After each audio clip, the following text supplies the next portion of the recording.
Welcome to My Long Island TV. From Manhasset to Montauk, we have traveled our communities to bring you the following events. I'm your host, Waldo Cabrera. My Long Island TV starts now. I'm the luckiest guy in the world. You know, I turned down the Yankees to sign for the Mets. They offered more money, but I wasn't looking for money. I was looking for a chance to get to the big leagues. This is like a memoir thing. It's, you know, it's not an autobiography and it's not a biography. You know, it's got part of when I first started as a kid, how I started and stuff like that. But it's you know, it's all baseball, and you know, a lot of people are excited about it. You know, this is the 50th year of the Mets, so it's, you know, it's a historic year.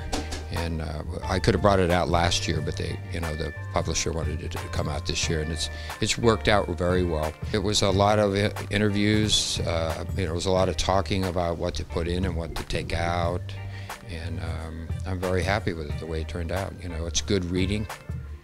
You know, and it's a hardcover. It's got some pictures inside that are kind of unique. You know, the Pete Rose fight, and then the day after where I took and crossed out my Superman T-shirt that I wore underneath my uniform.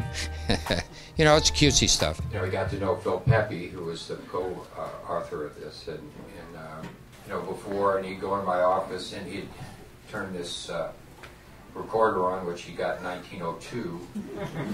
He said, "Excuse me, I got to change the battery. Excuse me, I got to change it." You know, I said, "What? Did you get one of those electronic ones? You know, it's got memories." He said, "No. I'm old-fashioned, so." I did most of my coverage when I was working at the Daily News. I covered the Yankees mostly, and occasionally the Mets, so I really didn't know. I knew him to say hello, but I never really knew him very well. But I always admired the style of play, how much of a hustler he was, what a good defensive player he was, and I always knew he had a sense of humor. But when the editor of the publishing company said they wanted to do a book on him and would I be interested, I jumped at the opportunity. He's got story after story after story, and it was a matter of getting him to shut up, not to talk.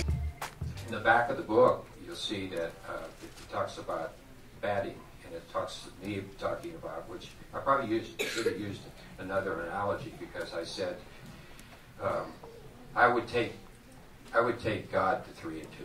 That's what he said. And I said I figured I could foul off a couple of balls until he walked me. And, you know, I got walked a lot. The one thing I try to do is to keep the flavor of his language, the way he spoke, the way he enunciated, as best as you can in print. And it was so simple with him because he mentioned his subject and he just let him go. You know, talk about Pete Rose, he just went and talked about Pete Rose. Obviously that was going to be a main topic that we would discuss. Everybody remembers the fight with Rose in 1973. I found out through the book that, because I always talked that Bob Gibson was the best pitcher I ever faced, the toughest. I hit 333 off of him, and that was you know, that was lifetime.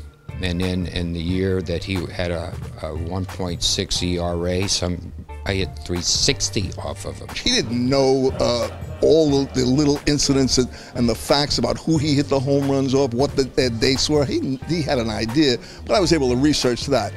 But I used a tape recorder, and I went to see him where the Ducks play, and we sat and we talked, and he just told stories. You know, I stepped on Willie Mays' foot in center field, and he said, "Well, what are you doing out here?" I said, "I didn't hear you call it." And he said, "I never call it." And I said, "Well, you better start, or I'm going to step on your foot again." Well, the one thing he said, he didn't want to knock anybody. It's not his nature to do that. So that's his personality and that's his image, and he wasn't going to put anybody down.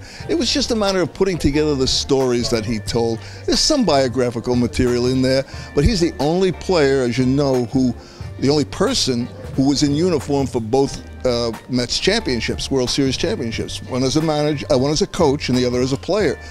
Hey! Come on, Mets, get one of those. Come on, get one of those rings.